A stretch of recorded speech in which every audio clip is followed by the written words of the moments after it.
10,000 টাকার বার্ষিক 5% সুদের হারে 3 বছরের চক্রবৃদ্ধি সুদ ও সরল সুদের পার্থক্য হিসাব করে লিখি। পাটিগণিতের এই অঙ্কটি 2024-এর মাধ্যমিকের জন্য বিশেষ গুরুত্বপূর্ণ। যে সকল ছাত্রছাত্রী 2024-এর মাধ্যমিকের জন্য প্রস্তুতি নিচ্ছে তাদের ক্ষেত্রে তো এটি মূল্যবান। তো দেখা যাক কিভাবে তোমাদের সামনে করে দেখাচ্ছি। প্রথমে বলছি চক্রবৃদ্ধি সুদ আর সরল সুদ দুইটারে পার্থক্য বের করতে হবে। আগে চক্রবৃদ্ধি সুদের পরিমাণটা বের করে নিতে হবে, তারপরে সরল সুদের পরিমাণটা বের করে নেওয়ার পর দুইটাকে বিয়োগ করলে যে সংখ্যাটা পাবো সেটাই হচ্ছে চক্রবৃদ্ধি সুদ আর সরল সুদের অন্তর বা পার্থক্য। তাহলে প্রথমে চক্রবৃদ্ধি সুদ বার করব। চক্রবৃদ্ধি সুদ এর সূত্র হচ্ছে P into 1 plus r/100 whole to the power n minus P টাকা।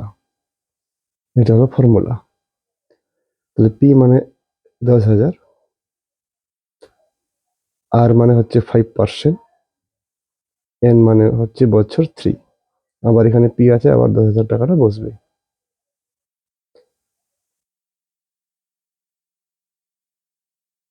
এবার কি করবে, 10,000 ইন্টু এটা 100টা 5, 105 এটাকে 3 বার লিখবে, একবার, দুইবার, 3 বার, কারণ 3 বছর আছে এখানে। তারপরে মাইনাস 10,000। এরপরে কি করবে, 1 2 3 4, 1 2 3 4 কেটে দেবে। 105 105 105, এই তিনটা 105 গুণ করলে হবে 115765, আর নিচে দুইটা শূন্য কারেনি, তাই 2 ঘর আগে দশমিক দিয়ে দিতে হবে। মাইনাস 10,000 টাকা।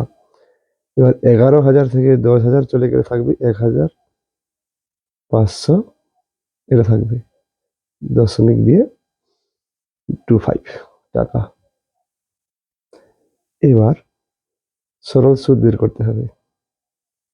সরল সুদের সূত্র হচ্ছে পি আর টি বাই 100 টাকা। পি মানে আসল 10,000, আর মানে সুদের হার 5, টি মানে বছর 3, নিচে 100, এটা সুদের কেটে দিলাম। 5 3 15, 1 15, দুইটা শূন্য বসে গেল। তাহলে চক্রবৃদ্ধি সুদ হলো এটা, সরল সুদ হলো এটা, এই দুটো বিয়োগ করলে যেটা আসবে সেটাই হবে অ্যান্সার। তাহলে চক্রবৃদ্ধি ও সরল সুদের অন্তর বিয়োগ করব 1,576.25 মাইনাস 1500, তাহলে বিয়োগ থাকবে 76.25। এই হলো অ্যান্সার। তো বন্ধুরা, যদি অঙ্কটি ভালো লেগে থাকে তো অবশ্যই লাইক করবেন, চ্যানেলটিকে সাবস্ক্রাইব করতে ভুলবেন না, কারণ আমার এই চ্যানেলে 2024-এর গুরুত্বপূর্ণ অঙ্কগুলি আমি আপলোড করি, তোমাকে ভালো রেজাল্ট করতে সাহায্য করবে। ধন্যবাদ।